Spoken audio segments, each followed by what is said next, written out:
Welcome back to Trey and Tonya's Loveology. My baby's going to go ahead and continue her thought on whether or not a fee can ruin a relationship. Go ahead, and as I said before, yes, it can. Because I think your time is being consumed other places other than with your mate. And not necessarily, the time that you're using on the Facebook or whatever have you. I'm thinking too is the social part of the Facebook and the people that maybe this person partner is, engage in relationships and building friendships or whatever they want to call it over Facebook, and it's consuming again a lot of their time. So for somebody to ask, I hear a lot of people asking, can Facebook ruin a relationship? Absolutely, because you feel like something else is getting your partner's time. And if it's not Facebook, it's going to be something else. So it was MySpace, it was Facebook. It was what's the common factor here? It's the person. The person, it's the baby. You can say it's the person. However, my thing is that's when if you feel like it's starting to ruin a relationship, you need to put your foot down. And what have I told you before when we sitting on the laptops on the couch? Baby, and turn the computers off. I said, okay, it's time for some me time. Okay. And what do you do? And I shut it down. Thank you. But my thing is, and that's what they need to do. Well, obviously, because it can ruin. Facebook is not going to ruin the relationship, baby. The people, the individuals ruin the relationship. Because if it's not Facebook, it's going to be MySpace. If it's not MySpace, it's the Xbox. If it's not Xbox, it's the Wii. Anything can ruin a relationship. So it's not Facebook. So that's why I say the people have to put their foot down when it comes to you need your relationship time. I'm sorry. Facebook, Wii, Xbox, MySpace, ain't none of that going to ruin my relationship. I'm sorry. Because if I sit here and say, okay, my baby been on this Facebook for the last 3 hours. Okay, it's about some time, me time. And half the time I shouldn't have to say it. I should just give you a look. She sure don't I was just going to say, she don't got to say nothing. She just be sitting right there. Give you a look, and you already know you've been on there a little bit too long. She don't even look at me, y'all. I just happen to, take a time out from baking because I'm a baker now on Facebook. Yeah, we both are bakers. I may be putting my honey buns or, my little cinnamon rolls. And I may be putting my pies and cakes in the oven. And all I got to do is look over there, and she's sitting there like, and I know, I'm like, damn, time to click it down. You know what I'm saying? Mm-hmm. So read your partner's cues. So it can. You read the vibes, and the partner should know if you're feeling some kind of way about Facebook, and it's bothering you. They need to check themselves and do something about it. Because yes, I absolutely believe Facebook can ruin a relationship, and it can, and it's based on the time, because something else is taking up your partner's time. Back up to the top. Is it a problem for your mate to have someone on his or her page, knowing that it causes problems? Absolutely. We said this before, like my baby said in a segment prior to, tonight. It's so easy. If anything is making my baby unhappy, somebody on my page, are you serious? Do you know how easy that is to say, okay, delete? Right. It's just that easy. It shouldn't be no going back and forth or why they still on your page and they causing problems in our relationship. There is no way either one of us would delete so fast. And that's just it. If it's making me unhappy, my baby gonna check it. Or it's making my baby unhappy, I'm gonna check it. That's easy. Yeah. Especially if that person loves you and want to be with you. I say it all the time. If they love you and want to be with you and they honor and cherish you, they can easily resolve that issue.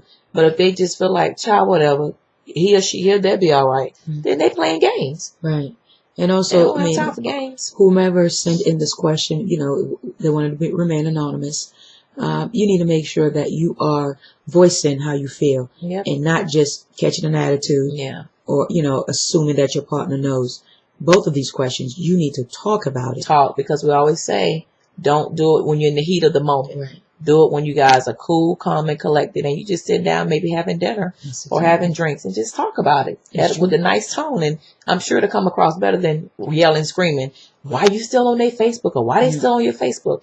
And when you can, be peaceful about it and try to get the message across then, and then you can dissect and really see if this person is playing with your feelings and your emotions, because if they not deleting and taking care of the issue, then you might need to check them. Yeah, they don't. That's real. Yeah.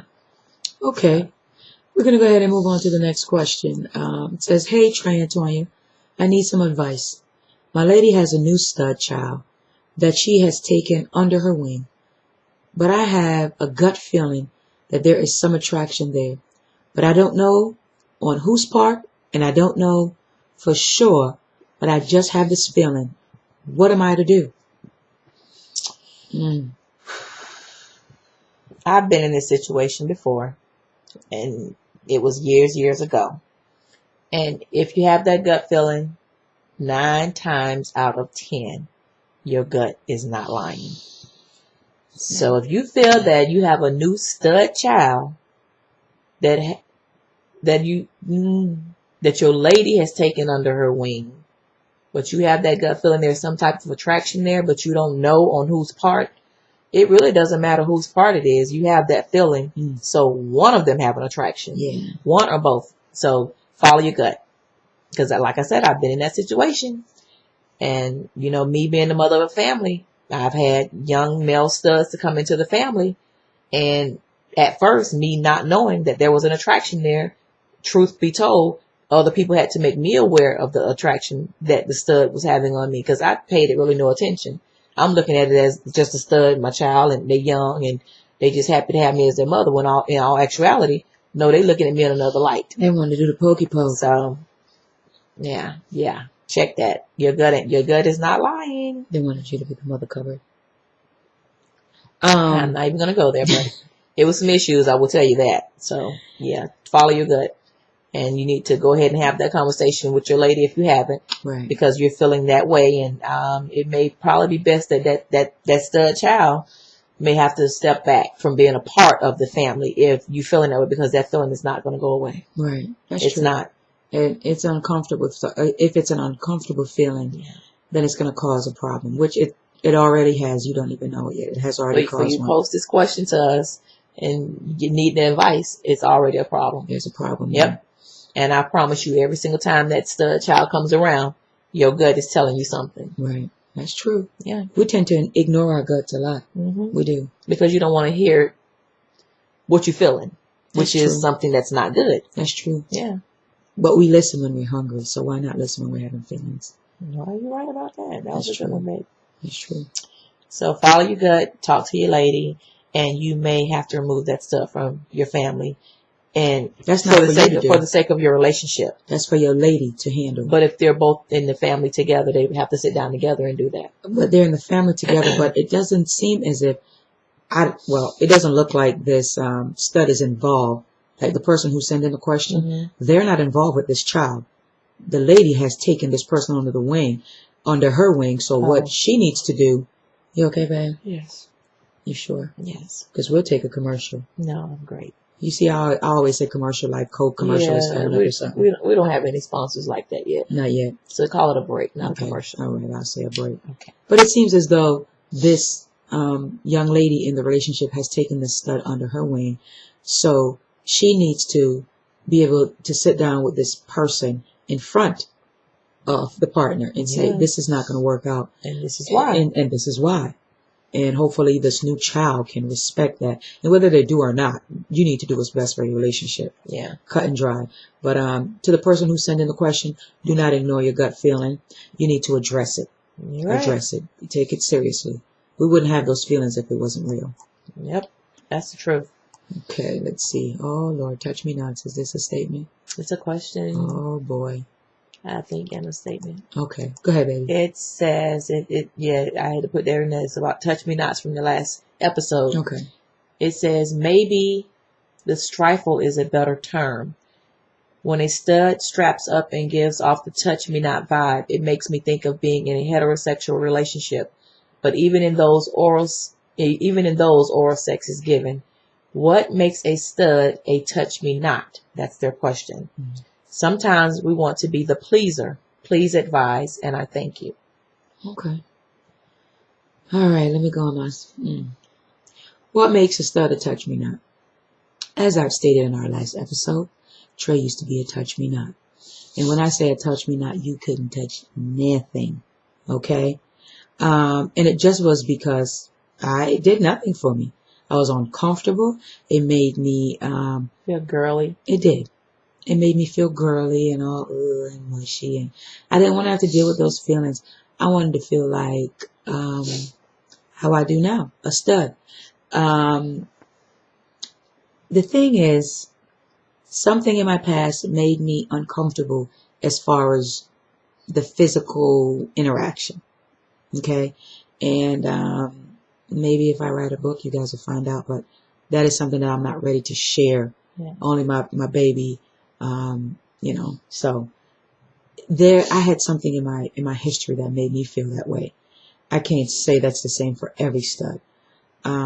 It takes an individual to make you feel comfortable, to allow them to be physical with you. And I am now just a please me stud, not a touch me not, but a please me stud. My baby can do certain things, but as I've stated before, there's other things that absolutely know that I would not want, and she know she wouldn't even want to do. Okay, so what makes me a touch me not? That's what used to make me a touch me not. I can't speak for every stud because everyone's situation is different. That's true. And just to piggyback a little bit, yeah, I can't leave this alone. Gosh, yeah, I know. I knew this was going to be a hot Jeez. one. I think, you know, I do. Hush, baby. They do. Y'all just want to what get up makes in the a stud a touch me not? And this is my opinion coming from a feminine woman. I think it's when most studs have grown into their, you know, their real dominant part of their lifestyle. I think it's also part of the maturity level of the stud, that they're feeling more masculine, not necessarily they think they're a man because they're not going through the transgender thing. They're still a female. Right. They have all the female body parts. I just think it makes them feel a little bit uncomfortable when they get to that real dominant part for a woman, I guess, to caress them the way they want to caress the feminine woman. So it just makes them a little out of place. It's not necessarily that certain things can't be done. I just think it makes them uncomfortable. I'm going to give you a prime example. I'm going to have to use it on, you know, coming as a film, from a film point of view. Say, for instance, we haven't had this conversation come up yet about anal sex, but I'm sure it's coming because now I don't open that can. Say, for instance, a lot of feminine women don't want to be touched anal. You know, no anal sex. They be like, that shit hurt. Don't touch me back there. That's too painful, blah, blah, blah, blah. And immediately they know in their brain that's uncomfortable to them. It don't feel good. It's not sexy. They don't get nothing out of it. Turn that shoe around to a stud. A female wanting to penetrate a stud or do anything to a stud that makes them feel uncomfortable, that gives them that same feeling it would for a femme that don't like anal sex. So it kind of go hand in hand. If just some women don't even like their breasts touched. I mean, even femme women, they be like, oh, what, sucking my breast, that does nothing for me. Same thing with the stud. If you sucking on a stud's breast and he's getting nothing out of it and it's just feeling like, why are you doing this? That means it's uncomfortable. Back up off. So it pretty much goes hand in hand even with femmes. I mean, some femmes have, you know, no bars hold. You can do any and everything. And then there's some femmes that say, well, no, you can do this, but you can't do that. The same way a stud feels. So you have to give them that respect in the bedroom. If it's something that makes them uncomfortable, respect that. But I just think that they need to kind of meet you halfway somewhere so that you know you're pleasing them also. That's true. And it's not just a one-way street. That's cool. I like that, babe. I agree. Thank you. I agree. We're going to move on. Okay. That was great.